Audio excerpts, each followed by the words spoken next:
ఇదివరకు కాలేజీలు చదివేటప్పుడు సాధారణంగా ఏదో పని చేసుకుంటూ బతికేవాళ్ళం. అయితే ఎవరైనా అడిగినప్పుడు అవి చెప్పుకోవడానికి కొంచెం సిగ్గు. ఎందుకని? కొబ్బరికాయలు కొడుతున్నాను, లేకపోతే కనుక బొమ్మలు అమ్ముకుంటున్నాను, లేకపోతే కనుక బైండింగ్ షాప్లో పనిచేస్తున్నాను, మందుల షాప్లో పనిచేస్తున్నాను అని చెప్పుకోవడానికి కొంత సిగ్గు. అందుకని ఏం చేస్తున్నారు అంటే టీటీపీ అనేవాళ్ళం. అంటే తినటం, తిరగటం, పడుకోవడం. పని చేస్తూ కూడా అది చెప్పుకునేవాళ్ళు. ఇవాళ రోజున జరుగుతోంది టీటీపీనే. యువతరాన్ని పట్టి పీడిస్తున్నటువంటిది ఏంటయ్యా అంటే కష్టపడేవాడు పడతానే ఉన్నాడు, పడనటువంటి వాడు పడకుండానే ఉంటున్నాడు.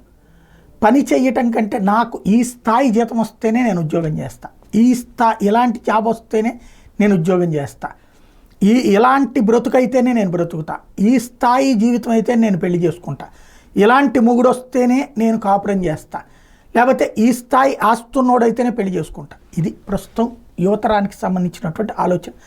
ఆడ మగ ఇద్దరిలో జరుగుతున్నటువంటి ఒక సంఘర్షణ వాతావరణం.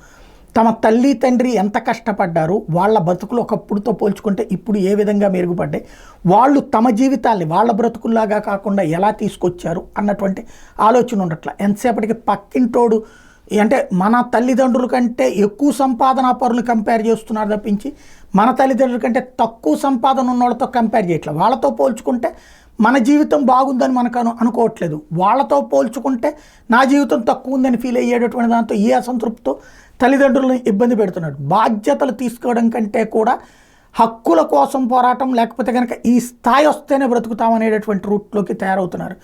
ఇది అత్యంత ప్రమాదకరం. తల్లిదండ్రులకు బిడ్డల మీద కంట్రోల్ లేదు.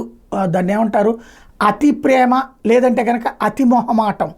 చివరికి వీళ్ళు రాత్రి పగలు దీపాల్లా మైనపు ఒత్తుల్లా కొవ్వొత్తుల్లా కరిగిపోతున్నారు. ఆ కరుగుతున్నది కూడా వాళ్ళకి అర్థం కావట్లేదు.